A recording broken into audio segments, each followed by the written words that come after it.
नमस्कार दोस्तों, जय माता दी। आप सबका स्वागत है अगली अयोध्या कांड रामायण में। पिछली में हमने जाना कि माता सीता और कौशल्या के बीच बातें चल रही थी, तो इससे अगली कथा में स्वागत है। हे सीता, मेरे पुत्र को वनवास हुआ है, इसलिए इस कारण से कभी भी उसका तिरस्कार ना करना।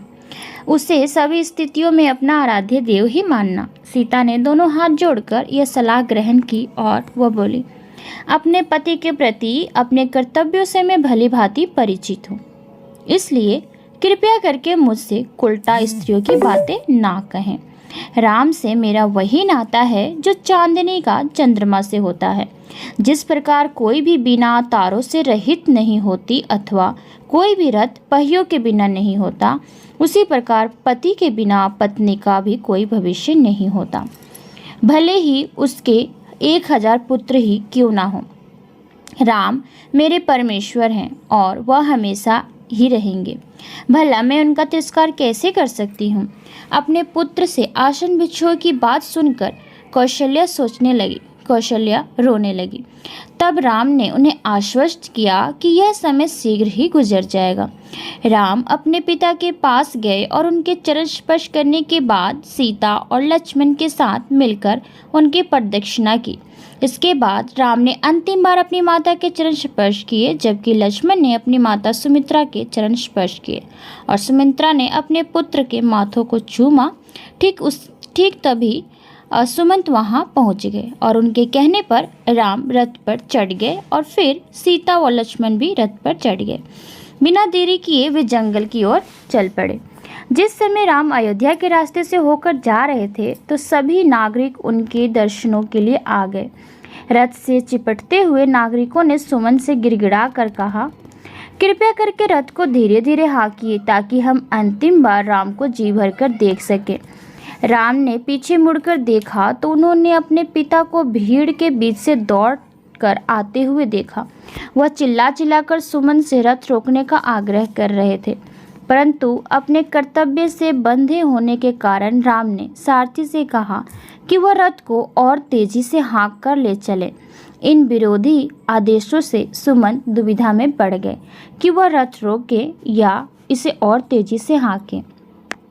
यह देखकर राम जोर से बोले, अपने वृद्ध पिता को इस दशा में देखने से मेरे कष्ट को और न बढ़ाएं। तब सुमंत ने निश्चय पूर्वक घोड़ों को और तेजी से हाँकना आरंभ किया। उसी समय एक मंत्री ने महाराज दशरथ को रोकते हुए कहा, हे राजन, यदि कोई व्यक्ति यह आकांक्षा रखता है कि जाने वाला व्यक्ति लौट आए, तो उसे जाते हुए व्यक्ति के साथ उसके जाते समय बहुत देर तक साथ नहीं जाना चाहिए। जब तक राम के रथ से उठती धूल दिखती रही, तब तक महाराज दशरथ उस पर अपनी आंखें जमाए रहे। अंततः आंखों से रथ के ओझल होते ही वह मूर्छित होकर जमीन पर गिर पड़े। जब कौशल्या और कैकेयी उन्हें उठाने के लिए पहुंची, तो महाराज दशरथ ने कैकेयी को चिढ़कर कहा, मुझे मत छूना, मैंने तेरा त्याग कर दिया है और इसलिए अब मैं तुझे कभी भी देखना नहीं चाहता हूँ। कौशल्या अपने पति को उठाकर राजमहल वापस ले जाने लगी, तो उसका ध्यान इस बात पर गया कि सारी दुकानें बंद थीं और सभी नागरिकों के मुख पर दुख के बादल छाए हुए थे। राजमहल में प्रवेश करने के बाद महाराज दशरथ ने सेवकों को आदेश दिया, मुझे कौशल्या के कक्ष में ले चलो, अब से मैं वहीं रहूँगा। महाराज दशरथ ने वह रात अत्यंत कठिनाई से बिताई और मध्य रात्रि के आसपास वह कौशल्या से बोले, कृपया करके मेरा स्पर्श करो, क्योंकि राम के जाने के बाद मेरी दृष्टि वापस नहीं लौटी है। अपने पति की ऐसी दशा देखकर और राम के बारे में चिंता कर करके कौशल्या का कलेजा छलनी हो गया था।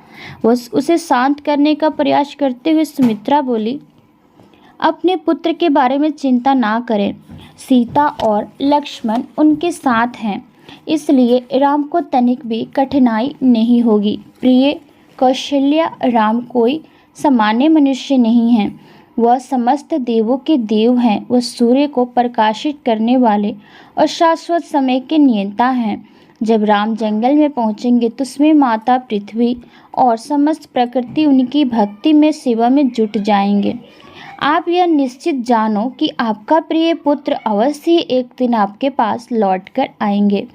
विलाप करने से कोई लाभ नहीं होगा। जरा देखो तो राम के जाने के दुख से प्रजाजन कैसे कामकाज छोड़ चुके हैं। हे रानी, आपको ही उन्हें ढांढस बंधाना है, इसलिए आपको स्वयं को इतना अधिक व्यथित और चिंतित नहीं होना चाहिए। इसी बीच अयोध्या की प्रजा राम के रथ का पीछा करती हुई जंगल तक पहुंच गई और वे उनसे गिड़गिड़ाकर वापस लौट आने का अनुरोध कर रहे थे। राम उनसे बोले, मैं अपनी प्रतिज्ञा नहीं तोड़ सकता और इसलिए अब आप भरत को भी वैसा ही प्यार दे जैसा कि आपने मुझे दिया है। उन लोगों के बीच कुछ वृद्ध ब्राह्मण भी थे जो दूसरों की तुलना में पर्याप्त तेजी से नहीं चल सकते थे, अतः वे पीछे छूट जा रहे थे। अत्यंत खिन्न होकर उन्होंने रथ के घोड़ों को पुकार कर उन्हें और आगे ना जाने की याचना की। इन विचलित कर देने वाली याचनाओं को सुनकर राम द्रवित हो उठे और रथ से उतर पड़े। उनके बाद वह सीता और लक्ष्मण के साथ पैदल चलने लगे ताकि वे वृद्ध ब्राह्मण उनके साथ ही चल सकें। परंतु इसके बाद भी राम ने पीछे मुड़कर नहीं देखा, क्योंकि वह अपने वचन का पूर्णतः निर्वाह करने के लिए संकल्पबद्ध थे। इस प्रकार अंततः वह तामस नदी के तट पर पहुंच गए। तो मिलते हैं अगली वीडियो में, तब तक के लिए इजाजत दीजिए। धन्यवाद।